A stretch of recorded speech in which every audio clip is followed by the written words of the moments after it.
Pak Budi, kakek tua bekerja sebagai sopir truk. Dalam perjalanan mengantar muatan dihadang oleh polisi. Kakek tua sopir truk dituduh melanggar aturan dan dimintai uang damai, namun menolak. Oknum polisi itu murka, hingga kakek tua dicekik tanpa ampun. Tiba-tiba segerombolan truk datang menghampiri. Assalamualaikum warahmatullahi wabarakatuh. Sebelum lanjut ke videonya, silakan tekan tombol like dan subscribe channel Story Kehidupan, serta tonton sampai akhir agar tidak ketinggalan cerita menarik lainnya. Roda-roda besar itu berputar perlahan, melindas aspal yang mulai menghitam di telan senja. Di balik kemudi, Pak Budi tak lagi muda.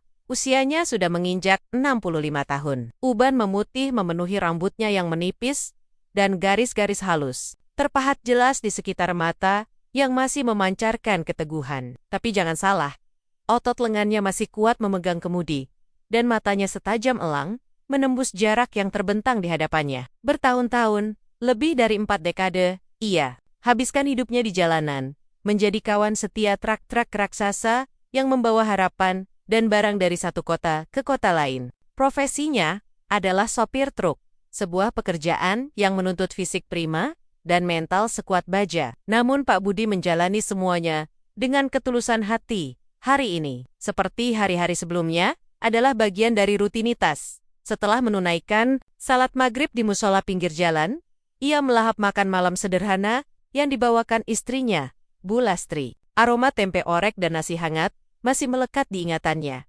membawa kehangatan yang kontras dengan udara malam yang mulai menusuk. Senyum tipis mengembang di bibirnya saat membayangkan wajah Bu Lastri yang selalu cemas namun penuh kasih setiap kali ia berangkat. "Hati-hati, Pak. Jangan lupa kabari kalau sudah sampai." Pesan Bu Lastri selalu sama, terucap lembut, namun selalu berhasil meneduhkan hati Pak Budi. Ia tahu, di rumah ada Bu Lastri yang setia menanti dengan doa-doa panjangnya. Dan ada pula Tari, cucu semata wayangnya, yang kini duduk di bangku kuliah. Tari adalah semangat baru, sinar terang di penghujung perjalanan hidup Pak Budi.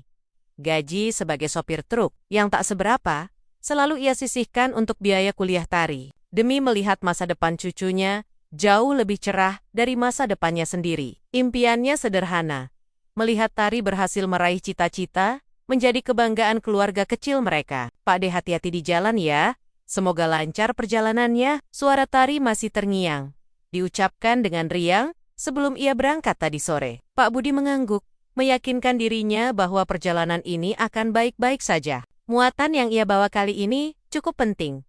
Mesin-mesin pendingin untuk sebuah pabrik di kota seberang. Tanggung jawab itu terasa berat di pundaknya.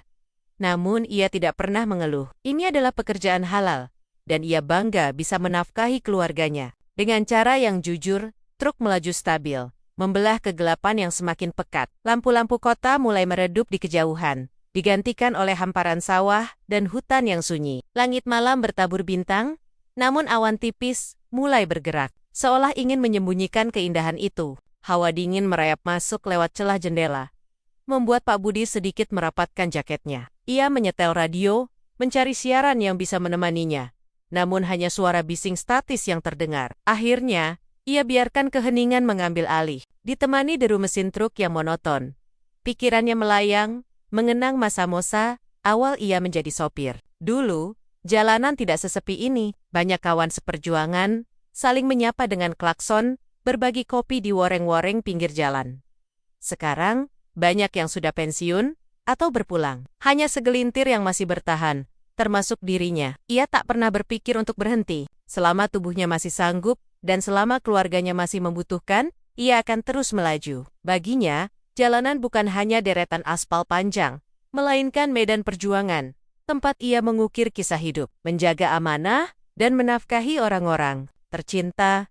Malam semakin larut, dan kabut tipis mulai turun, membatasi jarak pandang. Pak Budi mengernyit, merasa sedikit tidak nyaman dengan cuaca yang tiba-tiba berubah. Biasanya, rute ini cukup aman, jarang ada masalah. Namun, insting tuanya mengatakan ada sesuatu yang berbeda malam ini. Ia memegang kemudi lebih erat.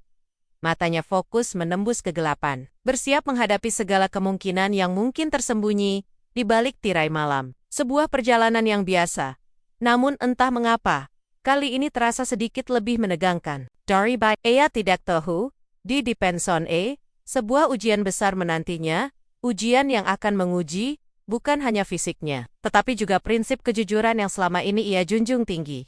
Malam semakin larut, dan kabut tebal menyelimuti jalanan, mengurangi jarak pandang Pak Budi hingga tinggal beberapa meter. Sesekali, ia mengucek matanya, mencoba menembus tirai putih yang menari-nari di depan lampu truknya. Jalanan terasa lebih sepi dari biasanya, boken warung-warung pinggir jalan yang biasanya ramai pun tampak remang-remang, seolah ikut tertidur lelap. Udara dingin semakin menusuk, membuat Pak Budi sesekali bergidik, meski jaket tebal sudah membalut tubuhnya. Tiba-tiba, di tengah lengang, sebuah siluet hitam muncul dari balik kabut. Itu adalah sebuah pos pemeriksaan. Jantung Pak Budi sedikit berdesir. Pos itu tampak tidak biasa. Hanya ada beberapa kerucut lalu lintas yang tergeletak asal, dan lampu penerangan yang redup, hampir mati. Di samping pos, dua sosok pria berdiri, tegak, mengenakan seragam polisi. Salah satu dari mereka, yang bertubuh jangkung dengan kumis tebal, mengayunkan senter ke arah truk Pak Budi, memberi isyarat agar ia berhenti. Pak Budi memperlambat laju truknya, lalu mematikan mesin. Kaca jendela ia turunkan sedikit. "Selamat malam, Pak," sapanya ramah, mencoba mencairkan suasana. Bau rokok kretek langsung menyeruak masuk, bercampur dengan aroma malam yang lembab. Pria berkumis tebal itu mendekat. Matanya menyorot tajam ke dalam kabin. Di sampingnya, rekannya yang bertubuh lebih pendek dan agak gemuk, berdiri dengan tangan bersedekap, wajahnya terlihat angkuh. "Selamat malam, bisa lihat surat-surat kendaraan dan SIM Anda, Pak?" Suara pria berkumis itu terdengar berat, tanpa sedikit pun keramahan. Pak Budi mengangguk, lalu meraih dompetnya yang tebal. Ia menyerahkan lemboren-lemboren surat yang diminta, lengkap dan tersusun rapi. Ini adalah kebiasaannya, selalu memastikan semua dokumen legal terpenuhi agar tidak ada masalah di jalan. Pria berkumis tebal itu memeriksa setiap lembar, membolak-balik seolah mencari celah. Rekannya yang gemuk hanya memandang dengan tatapan meremehkan, seolah Pak Budi adalah penjahat kelas kakap. Dokumennya lengkap," ujar pria berkumis tebal. Akhirnya, namun nadanya tidak menunjukkan kepuasan. Ia mengembalikan surat-surat itu. Pak Budi bernapas lega, berpikir bahwa masalah sudah selesai. Namun, belum sempat ia memasukkan kembali surat-suratnya, pria gemuk di sampingnya menyela dengan nada ketus. "Tapi, Pak Tua, lampu belakang truk Anda ini agak redup ya? Apa tidak bahaya di malam berkabut seperti ini?" Tuduhnya, suaranya sedikit meninggi. Pak Budi terkejut. "Lampu belakang saya baru saja saya periksa tadi sore, Pak. Semuanya menyala terang. Mungkin karena kabut saja jadi terlihat redup," jawabnya mencoba menjelaskan dengan tenang. Ia tahu betul kondisi truknya, karena setiap detail kecil selalu ia perhatikan demi keselamatan di jalan. Pria berkumis tebal menyeringai. Masa aturan lalu lintas itu ketat, Pak? Lampu yang tidak berfungsi sempurna di kondisi seperti ini bisa menyebabkan kecelakaan. Itu pelanggaran berat loh." Kini Pak Budi mulai merasa ada yang tidak beres. Ini adalah tuduhan yang mengada, tidak ada yang salah dengan lampunya.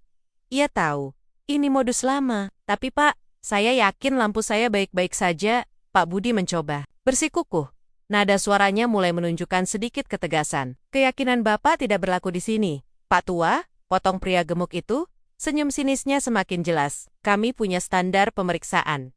Dan menurut standar kami, Bapak melanggar." "Henning, Sirna." Pak Budi menatap kedua wajah itu, mencoba membaca niat tersembunyi mereka. Aroma rokok yang pekat semakin memenuhi udara. Di balik cahaya senter yang bergoyang, tatapan mata mereka tampak kosong, tanpa empati. Ini bukan tentang aturan, bukan tentang keselamatan. Ini tentang sesuatu yang lain. "Jadi, bagaimana ini, Pak?" Pak Budi bertanya. Suaranya sedikit bergetar, namun ia berusaha keras untuk tetap tenang. Ia sudah menduga kemana arah pembicaraan ini. Pria berkumis tebal itu menghela napas panjang, seolah Pak Budi adalah beban yang merepotkan. "Begini saja, Pak Tua, demi kelancaran perjalanan Anda, dan agar Bapak tidak perlu repot berurusan dengan surat tilang dan persidangan yang panjang, kita bisa selesaikan di sini saja. Anggap saja sebagai uang damai, agar Bapak bisa melanjutkan perjalanan tanpa hambatan." Ia mengucap kata uang damai dengan penekanan yang jelas. Tatapan matanya mengisyaratkan sebuah angka tertentu. Darah Pak Budi berdesir. Hatinya mencelos. Tuduhan tak berdasar. Lalu permintaan uang pelicin. Begitu mudahnya mereka mengoyak integritas dan melukai hati nurani. Selama bertahan-tahan di jalanan, ia sering mendengar kisah semacam ini. Namun ia tak pernah menyangka akan mengalaminya secara langsung, apalagi di usianya yang senja. Ini bukan hanya tentang uang, tetapi tentang prinsip yang ia pegang teguh sepanjang hidupnya. Kejujuran, dan di malam yang dingin ini, prinsip itu sedang diuji. Udara dingin malam yang menusuk seolah tak terasa oleh Pak Budi. Jantungnya bergemuruh, bukan karena takut, melainkan karena gejolak kemarahan yang mulai membakar di dalam dadanya. Bagaimana bisa, di malam yang sunyi ini, ia dihadapkan pada pilihan yang sungguh menyakitkan hati, membayar uang yang bukan hak mereka, demi kelancaran yang seharusnya menjadi jaminan bagi setiap warga negara. Ini adalah penghinaan terhadap kejujuran yang selama ini ia pegang teguh. Maaf Pak, suara Pak Budi terdengar bergetar, namun ada ketegasan yang tak terbantahkan di dalamnya. Ia menarik napas dalam, memantapkan hati. Saya tidak bisa memberikan uang damai. Saya tahu truk saya tidak bermasalah. Saya selalu memastikan semua dalam kondisi prima sebelum berangkat. Mendengar penolakan itu, ekspresi kedua oknum polisi itu langsung berubah. Senyum sinis di wajah pria gemuk menghilang, digantikan oleh kerutan amarah. Pria berkumis tebal melipat tangan di dada, sorot matanya menajam, seolah Pak Budi baru saja melakukan kejahatan yang sangat besar. Oh, jadi Bapak tidak mau kerja sama, ujar pria berkumis tebal. Nadanya dingin dan menusuk. Bapak tahu konsekuensinya kalau tidak mau mengikuti prosedur kami? Pak Budi menelan ludah. Ia tahu betul konsekuensinya. Bisa ditahan, surat-suratnya disita, dan truknya tertahan entah berapa lama. Perjalanan vital yang membawa muatan penting akan terhambat. Dan itu berarti kerugian besar bagi perusahaan. Apalagi, ia juga harus memikirkan Tari, cucunya, yang sangat bergantung padanya. Pikiran tentang Bu Lastri yang cemas di rumah juga melintas. Sebuah pergulatan batin yang hebat berkecamuk dalam benaknya, antara prinsip dan realita, antara harga, diri dan keselamatan. Namun, di tengah semua kekhawatiran itu, bayangan wajah Tari yang ceria muncul. Kata-kata jujur itu nomor satu. Kakek yang sering diucapkannya, seolah bergaung di telinganya. Pak Budi bukan hanya sopir truk, ia adalah kepala keluarga. Seorang kakek yang menjadi teladan bagi cucunya. Jika ia menyerah pada pemerasan ini, bukankah itu sama saja dengan mengkhianati nilai-nilai yang ia tanamkan pada Tari? Mengkhianati dirinya sendiri? Saya tidak merasa melakukan kesalahan, Pak. Jawab Pak Budi. Suaranya kini lebih mantap. Saya hanya sopir tua yang mencari nafkah halal. Saya percaya, hukum itu adil. Kalau memang saya melanggar sila kontilong, saya sesuai prosedur. Jangan dengan cara seperti ini. Wajah pria gemuk memerah padam. Berani sekali Bapak bicara begitu. Bapak kira kami ini main-main? Ia membentak. Tangannya mengepal. Matanya melotot, seolah ingin melahap Pak Budi hidup-hidup. Aura intimidasi yang mereka pancarkan semakin kuat, mencoba menekan mental Pak Budi. Pria berkumis tebal mengambil langkah maju, mendekat ke jendela truk. Hidungnya kembang kempis menahan amarah. Dengar Pak Tua, jangan mempersulit urusan. Melam, ini dingin. Kami juga ingin cepat selesai. Ikuti saja apa yang kami minta. Dan Bapak bisa langsung jalan. Nada suaranya kini mengandung ancaman terselubung. Pak Budi merasakan dingin merayap di punggungnya. Ancaman itu nyata. Ia bisa melihat kilatan di mata kedua oknum itu. Kilatan yang menunjukkan bahwa mereka tidak akan sigen-sigen bertindak lebih jauh. Namun, hati Pak Budi telah mengambil keputusan. Harga dirinya, kejujurannya, jauh lebih berharga daripada beberapa lembar uang yang mereka minta. Ia telah berpuluh-puluh tahun hidup dengan prinsip ini, dan ia tak akan mengkhianatinya di senja usianya. Maaf Pak. Pak Budi mengulang. Kali ini dengan nada yang lebih tenang, namun penuh tekad. Saya tidak akan memberikan uang sepeser pun. Silakan saja tilang saya. Jika itu memang prosedur yang benar. Kata-kata itu seolah menjadi percikan api yang menyulut kemarahan dua oknum polisi tersebut. Mata mereka memancarkan kemarahan yang membara. Situasi yang tadinya hanya tegang, kini berubah menjadi sangat berbahaya.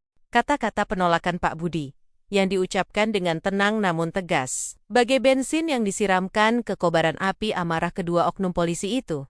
Ekspresi marah mereka melampaui batas. Pria gemuk, yang sedari tadi terlihat paling emosional, melangkah maju dengan cepat. Wajahnya merah padam. Urat-urat di lehernya menonjol. Kurang ajar! Kau pikir siapa dirimu, hah? Bentaknya, suaranya menggelegar memecah keheningan malam. Tanpa peringatan, Tangan kekarnya mencengkeram kerah jaket Pak Budi, menarik tubuh tua itu dengan kasar, hingga sedikit terangkat dari jok kemudi. Pak Budi terperanjat, belum sempat bereaksi. Sudah kubilang, jangan mempersulit, desis pria gemuk. Itu, matanya menyala penuh kebencian, tangannya yang lain, yang sebelumnya mengepal, kini bergerak cepat ke leher Pak Budi. Jari gemari tebalnya mencengkeram erat tenggorokan sang kakek, menghimpit jalur napasnya. Pak Budi terbatuk, berusaha menarik napas, namun udara seolah lenyap dari paru-parunya. Cekikan itu begitu kuat, membuat pandangannya mulai berkunang-kunang. Ia meronta, tangannya berusaha melepaskan cengkeraman baja itu. Namun tenaganya tak sebanding dengan kekuatan pria muda yang diliputi amarah. Kacamata yang bertengger di hidungnya sedikit miring, nyaris terlepas. Pria berkumis tebal, yang tadinya hanya menonton dengan tatapan mengancam, kini tak melakukan apa-apa untuk menghentikan rekannya. Ia hanya berdiri terpaku, membiarkan intimidasi brutal itu terjadi. Bahkan ada seringai tipis di sudut bibirnya, seolah menikmati pemandangan Pak Budi yang kesulitan bernapas. Dalam hitungan detik, dunia Pak Budi seolah berputar. Suara deru mesin truk yang tadi monoton, kini bergema nyaring di telinganya. Dinginnya malam bercampur dengan keringat dingin yang mulai membasahi dahinya. Ingatannya melayang cepat, melintasi wajah Bu Lastri yang tersenyum, tawa riang tari, hingga bau masakan sederhana di dapur rumah mereka. Apakah ini akhirnya? Apakah ia akan tumbang di tangan para penegak hukum yang justru melanggar hukum? Paru-parunya terasa seperti terbakar, meminta oksigen yang tak kunjung datang. Warna merah pekat mulai memenuhi penglihatannya, bercampur dengan titik-titik hitam yang menari-neri. Rasa nyeri menusuk di tenggorokannya, seolah ada tangan besi yang meremukkan. Kakinya sempat main gentik hentak, mencari pijakan, namun ia tak berdaya. Ia merasa dirinya mengecil, tak mampu melawan. Ia mencoba berteriak, meminta pertolongan, namun hanya suara rintihan tertahan yang keluar. Wajah pria gemuk yang mencengkeramnya terlihat samar di antara kabut dan penglihatannya yang memudar. Serat, mata bengis itu adalah hal terakhir yang ia lihat dengan jelas. Ketakutan mulai merayap, bukan takut mati, tetapi takut impiannya untuk tari akan pupus. Dalam keputusasaan yang melanda, tiba-tiba Pak Budi merasakan sebuah keanehan, sebuah firasat, seolah ada sesuatu yang bergerak di balik kabut tebal di kejauhan. Sebuah bayangan samar, atau hanya ilusi dari matanya yang mulai kabur, ia tidak yakin. Yang jelas, cengkeraman di lehernya semakin mengerat, membuat kesadarannya semakin menipis, nyaris hilang ditelan kegelapan malam. Situasi ini benar-benar genting. Nyawa Pak Budi di ujung tanduk, tergantung pada seutas benang takdir. Cengkeraman tangan di leher Pak Budi semakin kuat. Dunia terasa berputar, oksigen menipis, dan bayangan hitam mulai menari-nari di tepi penglihatannya. Ia meronta. Namun tenaga pria gemuk itu jauh lebih dominan. Dalam keputusasaan yang mencekik, matanya tak sengaja menangkap bayangan di balik kabut tebal. Jauh di belakang, ada beberapa siluet besar, samar, menyerupai bentuk truk lain yang terparkir. Sebuah bisikan harapan kecil muncul, namun ia segera menepisnya. Itu pasti hanya ilusi, hasil dari otaknya yang kekurangan pasokan udara. Pria gemuk itu menyeringai puas melihat Pak Budi megap-megap. Lihat saja, Pak Tua. Kau kira siapa yang bisa melawan kami di sini? Desisnya. Suaranya dipenuhi arogansi. Rekannya, si pria berkumis tebal, hanya berdiri menyilangkan tangan, mengamati dengan ekspresi dingin, seolah ini adalah tontonan yang menghibur. Keduanya tampak begitu yakin, begitu berkuasa, di tengah kesunyian malam yang terpencil ini. Namun, di tengah perjuangan Pak Budi untuk bernapas, sebuah suara samar tiba-tiba menembus kabut. Mula-mula hanya seperti desingan angin, lalu perlahan menjadi lebih jelas, seperti deru mesin diesel yang familiar. Pak Budi membuka matanya yang hampir terpejam, mencoba fokus. Apakah itu hanya delusi pendengarannya? Mustahil ada truk lain yang lewat di jalanan sesepi ini, apalagi di balik pos pemeriksaan ini. Suara itu semakin menguat. Bukan hanya deru mesin, kini terdengar pula suara decitan ban yang melambat, seolah beberapa kendaraan sedang berhenti. Hati Pak Budi bergetar. Ia berusaha menoleh, ingin memastikan, tetapi cengkeraman di lehernya menghalangi pergerakan kepalanya. Ia hanya bisa melirik sekilas, dan yang ia lihat hanyalah dinding kabin truknya sendiri yang mulai kabur. Apa itu? Pria berkumis tebal tiba-tiba mengerutkan kening. Pandangannya beralih ke belakang, ke arah sumber suara. Mimik wajahnya menunjukkan sedikit kebingungan. Ada keraguan yang merayapi sorot matanya, yang tadi penuh percaya diri, pria gemak yang mencekik Pak Budi juga sedikit mengendurkan cengkeramannya. Kepalanya sedikit mendongak, mencoba mendengar lebih jelas. Detik itu juga, Pak Budi berhasil menarik sedikit udara. Meski hanya sebatas botuk-betuk tertahan, ia merasakan sedikit kelegaan. Namun ancaman belum sepenuhnya sirna. Suara-suara itu kini semakin jelas, bukan hanya deru mesin dan decitan ban, tetapi juga suara pintu truk yang dibanting, langkah kaki berat, dan kemudian, yang paling mengejutkan, adalah suara-suara laki-laki yang berteriak. Teriakan itu tidak ditujukan kepada mereka, melainkan seolah ditujukan ke arah pos pemeriksaan. "Hei, ada apa di sana? Kenapa truk Bapak itu dihentikan begitu lama?" Suara-suara itu terdengar asing. Namun intonasinya dipenuhi nada protes dan kemarahan. Pak Budi tertegun. Itu bukan suara polisi lain. Bukan suara petugas jalan tol. Itu adalah suara para sopir truk. Wajah kedua oknum polisi itu berubah drastis. Dari yang semula angkuh dan berkuasa, kini terlihat jelas raut terkejut. Bahkan sedikit panik. Mereka saling pandang, seolah tak percaya dengan apa yang mereka dengar. Konsentrasi mereka terpecah. Pandangan mereka kini sepenuhnya tertuju ke belakang, ke arah kabut yang mulai tersingkap oleh cahaya lampu truk lain. Tiba-tiba, dari balik tirai kabut, cahaya-cahaya lampu sorot yang terang benderang menyeruak, disusul oleh silut-silut besar truk yang berderet di belakang mereka. Itu bukan satu atau dua truk, melainkan sekumpulan truk, mungkin 3 atau 4 unit, yang semuanya berhenti dan menyalakan lampu jauhnya, menyorot langsung ke arah pos pemeriksaan. Dari balik pintu truk yang terbuka, terlihat beberapa sosok berbadan kekar. Beberapa di antaranya sudah melompat turun. Pria gemuk yang mencekik Pak Budi bener-bener melepaskan cengkeramannya. Tangannya terkulai lemas di sisi tubuh. Raut wajahnya kini pucat pasi. Matanya membelalak ketakutan, dan kepanikan melandanya. Ia tidak menyangka. Pak Budi terbitek-bituk keras, menghirup udara sebanyak-banyaknya, merasakan sensasi perih di tenggorokannya.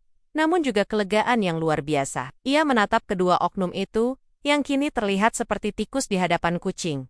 Terkejut dan gelisah. Pria gemuk itu terhuyung mundur.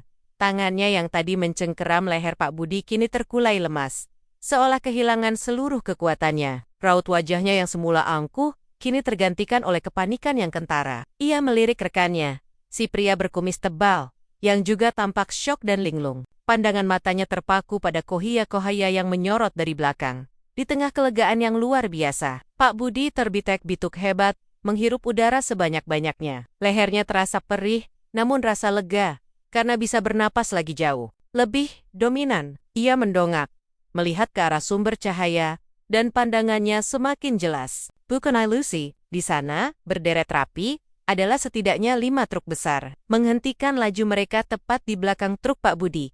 Lampu sorot mereka menyala terang, menyorot langsung ke pos pemeriksaan, menciptakan siluet kedua oknum polisi itu, yang kini tampak begitu kecil dan gentar. Dari masing-masing truk, pintu terbuka, dan satu persatu, sopir-sopir berbadan kekar mulai turun. Mereka bergerak cepat. Beberapa di antaranya sudah mengeluarkan ponsel, mengarahkannya ke arah kejadian. "Hei, ada apa ini?" Suara bas yang menggelegar memecah keheningan malam, berasal dari seorang sopir bertubuh tambun, dengan kaos oblong lusuh, yang berjalan paling depan. Ia adalah Bang Japar, sopir senior yang kerap berpapasan dengan Pak Budi di jalur yang sama. Wajahnya terlihat murka. "Kenapa kalian mencekik orang tua?" teriak sopir lain. Suaranya dipenuhi amarah. Ponselnya sudah merekam dengan jelas. Cahaya flash dari ponsel-ponsel itu berkedip-kedip, seolah menginterogasi kedua oknum polisi.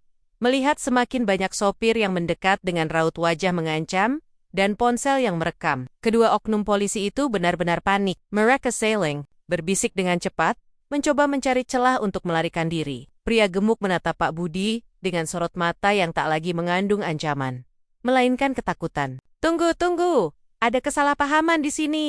Pria berkumis tebal mencoba menenangkan situasi. Suaranya sedikit bergetar. Ia mencoba melangkah maju, namun langsung dihadang oleh Bang Japar dan beberapa sopir lain yang sudah mengepung mereka. "Kesalahpahaman? Apanya?" bentak Bang Japar. Suaranya semakin menggelegar. "Kami melihat semuanya. Kalian memeras Pak Budi, dan bahkan mencekiknya. Kalian pikir kami buta di sini? Iya, kami sudah lama mengamati kalian. sudah banyak kawan kami yang jadi korban kalian, teriak sopir lain. Menunjuk ke arah kedua oknum itu, dengan telunjuk bergetar, melihat puluhan pasang mata menatap mereka. Dengan marah, sorotan kamera ponsel yang tak henti-hentinya, dan teriakan massa yang semakin keras, kedua oknum polisi itu kehilangan kata-kata. Mereka menyadari bahwa mereka telah terjebak. Situasi berbalik 180 derajat. Yang semula menjadi penindas, kini menjadi pihak yang terpojok. Aura kekuasaan mereka runtuh seketika, digantikan oleh rasa malu dan ketakutan yang mencekam. Mereka mencoba mundur perlahan, mencari jalan keluar dari kepungan sopir-sopir yang marah. "Jangan kabur, tangkap mereka!" teriak seorang sopir, membuat suasana semakin riuh. Pria gemuk dan pria berkumis tebal itu tak lagi berani menatap mata Pak Budi. Mereka hanya bisa menunduk, mencoba menghindari sorotan kamera dan tatapan penuh amarah dari kerumunan sopir yang berdatangan seperti gelombang tsunami. Tekanan massa yang tak terduga ini benar-benar membuat mereka lumpuh. Mereka sadar, kali ini mereka tidak bisa lolos begitu saja. Kejujuran Pak Budi telah memicu solidaritas yang tak dapat mereka prediksi. Sebuah kekuatan yang jauh lebih besar dari intimidasi yang biasa mereka lakukan. Kedua oknum polisi itu, yang beberapa saat lalu masih memancarkan aura arogansi, kini tampak menciut. Mereka mencoba mundur teratur, selangkah demi selangkah, menundukkan kepala, menghindari tatapan marah para sopir yang mengepung. Pria gemuk bahkan sempat menyenggol rekannya, seolah memberi isyarat untuk melarikan diri. Namun, Bang Japar, dengan tubuh tambunnya yang kokoh, menghadang langkah mereka. "Mau kemana kalian? Urusan kita belum selesai," serunya. Suaranya dipenuhi otoritas yang tak terbantahkan. Sopir-sopir lain ikut mengerumuni, membentuk lingkaran yang tak bisa ditembus. Puluhan ponsel masih mengarah kepada mereka. Lampu flash sesekali berkedip, mengabadikan setiap momen kepanikan di wajah kedua oknum tersebut. "Ini cuma salah paham, Pak. Kami hanya menjalankan tugas." Pria berkumis tebal mencoba berdalih, suaranya tercekat. Ia mengangkat kedua tangannya ke depan dada, seolah ingin meredakan amarah massa. "Salah paham. Menjalankan tugas. Menyu, tugas mencekik orang tua. Menjalankan tugas memeras rakyat kecil," teriak sopir lain, menunjuk ke arah Pak Budi yang masih torbitek-bituk di dalam truknya. Dibantu oleh seorang sopir muda yang khawatir, teriakan-teriakan itu semakin memekakan. Telengga, setiap kata yang keluar dari mulut para sopir adalah gema dari ketidakadilan yang selama ini mereka rasakan. Frustrasi, kemarahan, dan penindasan yang terakumulasi bertahan-tahan, seolah meledak pada malam itu. Menemukan salurannya melalui insiden. "Pak Budi, hapus videonya, jangan rekam!" Pria gemuk mencoba berteriak, namun suaranya tenggelam dalam riuhnya teriakan massa. Ia bahkan sempat melayangkan tangannya, mencoba menepis ponsel yang paling dekat dengannya. Namun si empunya ponsel, dengan sigap menghindar. "Enak saja, ini bukti kejahatan kalian," balas sopir itu dengan nada menantang. Melihat situasi semakin kacau dan tak terkendali, kedua oknum polisi itu menyadari bahwa perlawanan adalah sia-sia. Mereka tak punya pilihan lain selain menyerah pada tekanan massa. Wajah mereka pucat pasi, menatap nanar sekeliling, mencari celah untuk kabur. Namun, tak ada celah. Mereka terjebak dalam lingkaran amarah yang berekspansi. "Baiklah, baiklah, kami salah." Akhirnya, pria berkumis tebal mengangkat tangan, mengaku kalah. Nada suaranya penuh keputusasaan. "Kami minta maaf." Namun, permintaan maaf itu tak cukup meredakan amarah para sopir. "Maaf saja tidak cukup. Kalian sudah bertahun-tahun begini." "Benar, kami akan pastikan ini tidak terulang lagi. Kami akan laporkan kalian ke atasan." Sopir-sopir itu mulai bergerak. Beberapa di antaranya mencoba mendekat, seolah ingin menarik kedua oknum itu dari pos pemeriksaan. Melihat ancaman fisik yang semakin nyata, kedua polisi itu tak berpikir dua kali. Mereka memutuskan untuk melarikan diri. Dengan gerakan sporadis, mereka berhasil menyelinap melalui celah di antara kerumunan sopir yang masih berteriak. Mereka berlari terbirit-birit, menerobos kabut malam, meninggalkan pos pemeriksaan yang kini dipenuhi oleh sorotan lampu truk dan gema amarah. Beberapa sopir mencoba mengejar, namun jarak yang terlampau jauh dan kegelapan malam membuat mereka akhirnya berhenti. "Sudah, biarkan saja mereka lari," teriak Bang Japar, menahan beberapa sopir yang masih berniat mengejar. "Yang penting kita punya bukti. Video ini akan bicara." Massa mulai sedikit tenang. Namun suasana tegang masih menyelimuti. Mereka memandang ke arah Pak Budi, yang kini sudah keluar dari truknya. dibantu oleh Bang Japar. Wajah Pak Budi masih terlihat lelah, namun sorot matanya kini dipenuhi rasa haru dan juga tekad. Ia menatap satu persatu wajah para sopir yang telah menolongnya. Bibirnya membentuk senyuman tipis penuh terima kasih. Solidaritas mereka, gema keadilan yang mereka teriakan, telah menyelamatkannya di malam yang dingin ini. Pak Budi merasakan perih di tenggorokannya setiap kali menelan ludah. Namun rasa sakit itu seolah teredam oleh gelombang kelegaan yang membanjiri hatinya. Ia terbatuk-batuk beberapa kali, mencoba membersihkan kerongkongannya. Sementara Bang Japar dan beberapa sopir lain menepok-nepok punggungnya dengan khawatir. "Pak Budi tidak apa-apa?" tanya Bang Japar. Sorot matanya penuh perhatian. "Sudah agak mendingan." Pak Budi mengangguk pelan. Bibirnya tersenyum tipis. "Alhamdulillah, Nak Japar, saya tidak apa-apa. Terima kasih banyak, kalian datang tepat waktu." Suaranya masih sedikit serak. Ia memandang wajah-wajah sopir yang mengepungnya. Beberapa di antaranya ia kenal. Beberapa lagi baru pertama kali ia lihat. Semua wajah itu memancarkan kepedulian dan kemarahan yang sama terhadap ketidakadilan. "Kami tidak bisa membiarkan mereka bertindak semena-mena begitu, Pak," ujar seorang sopir muda yang wajahnya penuh keringat dingin. "Kami melihat mereka menghentikan Bapak dari jauh. Curiga mereka akan berbuat ulah seperti biasa." "Iya, Pak. Tadi kami sudah dihentikan juga, tapi mereka cuma minta uang rokok," timpal sopir lain. "Waktu dengar Bapak adu mulut dan lihat mereka makin ngotot, kami langsung curiga akan ada yang tidak beres. Apalagi pas lihat mereka mulai kasar begitu." Seorang sopir yang lebih tua, dengan rambut hampir sepenuhnya memutih seperti Pak Budi, mendekat. "Sudah berapa kali saya bilang ke kawan-kawan, kalau ada yang beginian, jangan diam saja, jangan cuma pasrah dikerjain. Nah, sekarang terbukti kan, kalau kita bersatu, mereka tidak akan berani." Kata-kata itu menyentuh hati Pak Budi. Selama ini, para sopir memang sering menjadi korban pemerasan. Namun, rasa takut dan ancaman membuat mereka seringkali memilih jalan damai, membayar sejumlah uang demi kelancaran. Malam ini, hal itu berubah. Sebuah momen kebangkitan solidaritas telah terjadi. "Video yang kami rekam ini jelas sekali, Pak," kata Bang Japar, sambil menunjukkan layar ponselnya. Rekaman itu memang tampak jernih, mengabadikan setiap detail dari detik-detik mencekam hingga kedua oknum itu kabur terbirit-birit. "Kita harus sebarkan ini, biar semua tahu kelakuan mereka." "Betul, jangan biarkan mereka lolos," seru sopir-sopir lain mengamini usulan Bang Japar. Pak Budi menatap rekaman di ponsel Bang Japar. Ada rasa perih yang kembali menusuk melihat dirinya sendiri dicekik. Namun di saat yang sama, ia melihat secercah harapan. Ini bukan hanya tentang dirinya, ini tentang ribuan sopir lain yang setiap hari berjuang di jalanan, yang rentan menjadi korban oknum-oknum semacam itu. Ini adalah kesempatan untuk membawa perubahan. "Iya, Nak Japar," kata Pak Budi. Suaranya kini lebih mantap siala tekotnya. Semakin kuat setelah melihat dukungan yang luar biasa ini. "Kita harus sebarkan. Tapi tidak hanya itu, kita harus melaporkan ini secara resmi. Jangan sampai mereka bisa kembali berbuat ulah lagi." Para sopir mengangguk setuju. Mereka tahu, ini bukan perkara mudah. Melaporkan oknum polisi membutuhkan keberanian dan kesiapan mental. Namun, pengalaman pahit yang telah mereka lalui, ditambah insiden pencekikan Pak Budi yang sudah kelewat batas, telah membakar semangat mereka untuk bertindak.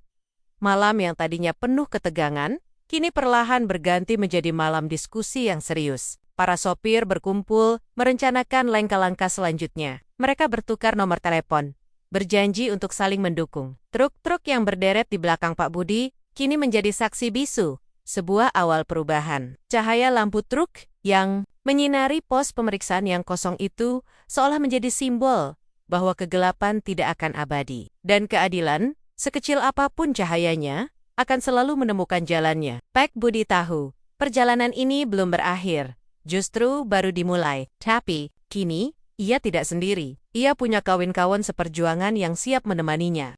Malam itu, di sebuah warung kopi sederhana yang buka 24 jam di pinggir kota, ponsel Bang Japar bergetar tak henti-henti. Notifikasi demi notifikasi terus bermunculan, seolah tak ada habisnya. Video rekaman insiden Pak Budi yang ia unggah beberapa jam sebelumnya, dengan judul "Provokatif Sopir Tua Dicekik Oknum Polisi Gara-gara Tolak Damai," telah meledak. "Gila Pak Budi, video ini viral banget," seru Bang Japar penuh semangat, menunjukkan layar ponselnya kepada Pak Budi dan beberapa sopir lain yang masih menemaninya. Mereka sengaja menunda perjalanan demi menindaklanjuti kasus ini. Ratusan, bahkan ribuan, komentar membanjiri unggahan tersebut. Ada yang marah, mengecam tindakan oknum polisi, ada yang bersimpati kepada Pak Budi, mendoakan keadilan. Paunahok, sopir-sopir lain dari berbagai daerah yang ikut bersuara, membagikan pengalaman pahit serupa. Tagar, usut tuntas oknum polisi, dan solidaritas sopir truk mendominasi lini masa media sosial. Lihat ini Pak, sudah 30.000 kali dibagikan. Seorang sopir lain ikut berseru takjub. Ini baru hitungan jam. Keesokan paginya, video itu tak hanya viral di media sosial, tetapi juga mulai diangkat oleh media massa daring. Berita utama di portal berita online menampilkan wajah Pak Budi yang tampak lelah, disandingkan dengan screenshot video saat ia dicekik. Narasi yang kuat, ditambah bukti visual yang tak terbantahkan, memantik amarah publik secara luas. Warganet berbondong-bondong menuntut investigasi, membanjiri kolom komentar akun-akun resmi kepolisian dengan desakan untuk segera menindaklanjuti. Ini sudah tidak bisa dibiarkan. Komentar seorang warganet yang paling banyak disukai, kalau sopir tua seperti Pak Budi saja berani mereka sakiti, apalagi rakyat biasa. Tekanan publik semakin besar. Dalam waktu kurang dari 24 jam, kasus ini menjadi pembicaraan hangat di seluruh negeri. Media televisi pun tak mau ketinggalan, mulai menayangkan cuplikan video tersebut dalam berita mereka. Mewawancarai ahli hukum dan perwakilan organisasi sopir truk, wajah Pak Budi, yang semula hanya dikenal di kalangan keluarga kecilnya, kini menjadi simbol perlawanan terhadap oknum-oknum yang menyalahgunakan wewenang. Melihat gejolak yang semakin membesar, pihak kepolisian pusat tak bisa tinggal diam. Sebuah konferensi pers mendadak diadakan. Kepala Divisi Humas Kepolisian, dengan wajah serius, menyatakan keprihatinannya dan berjanji akan melakukan investigasi internal secara menyeluruh. Ia menegaskan bahwa institusi tidak akan mentolerir tindakan oknum-oknum yang mencoreng nama baik. Kepolisian, nama dan seri-seri 2 oknum yang terekam dalam video itu dengan cepat teridentifikasi, dan perintah penangkapan pun segera dikeluarkan. Kami berjanji akan menindak tegas setiap oknum yang terbukti bersalah, ujar Kepala Divisi Humas dalam konferensi pers tersebut. Tidak ada tempat bagi oknum seperti itu di kepolisian kami. Mendengar berita ini dari radio di truknya, Pak Budi merasakan campuran emosi. Ada kelegaan yang luar biasa, namun juga kesedihan. Ia tak pernah menyangka bahwa perlakuan yang ia terima di malam itu akan memicu badai sebesar ini. Ia juga tahu bahwa ini hanyalah awal. Penangkapan kedua oknum itu penting, tetapi yang lebih penting adalah membongkar akar masalahnya. Kasusnya bisa menjadi pintu gerbang untuk membersihkan institusi dari oknum-oknum yang telah merusak kepercayaan publik.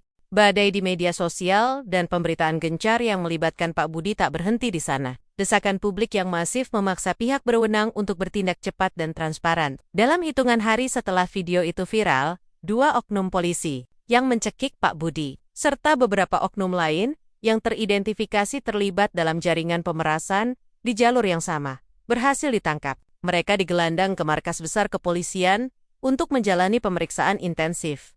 Pak Budi, ditemani Bang Japar dan beberapa perwakilan sopir truk, dipanggil untuk memberikan kesaksian. Dengan suara tenang, namun penuh keyakinan, Pak Budi menceritakan setiap detail kejadian di malam yang dingin itu. Ia tidak melebih-lebihkan, tidak pula mengurangi. Ia hanya menyampaikan kebenaran, seolah menjadi suara bagi ribuan sopir lain yang selama ini bungkam. Kesaksiannya, ditambah dengan bukti video yang tak terbantahkan, menjadi fondasi kuat bagi proses hukum yang akan berjalan. Investigasi internal yang dijanjikan kepolisian benar-benar dilakukan secara menyeluruh. Dari penangkapan 2 oknum tersebut, terkuaklah benang merah jaringan pemerasan yang ternyata sudah beroperasi selama bertahun-tahun, melibatkan beberapa oknum lain di berbagai pos pemeriksaan. Kasus ini menjadi pukulan telak bagi citra institusi, namun di sisi lain juga menjadi momentum untuk pembersihan. Beberapa oknum lain yang terbukti terlibat, baik secara langsung maupun tidak langsung, juga ikut dicopot dari jabatannya